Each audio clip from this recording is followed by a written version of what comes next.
গ্রেফতারি পরোয়ানা থাকার পরও ৩ মাস দেশে অবস্থানের পর আওয়ামী লীগ সাধারণ সম্পাদক ওবায়দুল কাদের কিভাবে দেশের সীমানা অতিক্রম করেছেন এ বিষয়ে জানতে চেয়েছে আন্তর্জাতিক অপরাধ ট্রাইব্যুনাল। ১৫ দিনের মধ্যে আইজিপিকে এ ব্যাপারে ব্যাখ্যা দিতে বলেছে আদালত।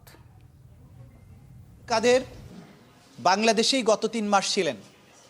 গ্রেপ্তারি পরোয়ানা জারি হওয়ার পরে বাংলাদেশে কোথায় তিনি কিভাবে ছিলেন, কেন তাকে গ্রেপ্তার করা হয়নি, বা তিনি কিভাবে পরবর্তীতে বাংলাদেশের সীমান্ত অতিক্রম করেছেন, এই ব্যাপারে আইন শৃঙ্খলা রক্ষাকারী বাহিনীর কাছে একটা ব্যাখ্যা চাওয়া হয়েছে এবং সেটা ১৫ দিনের মধ্যে যাতে এই ব্যাখ্যা দেওয়া হয় সেটা জানানোর জন্য আদালত নির্দেশ দিয়েছেন। একই সাথে এই ট্রাইব্যুনালের আদেশ নির্দেশ যদি কোনো সংস্থা, সেটা যত শক্তিশালী সংস্থাই হোক, আইন শৃঙ্খলা রক্ষাকারী বাহিনী হোক, তারা যদি এটা পালন না করেন তাহলে ধরে নেওয়া হবে তারা রাষ্ট্রের সাথে সহযোগিতা করছেন না, তারা আইন অনুযায়ী কাজ করছেন না।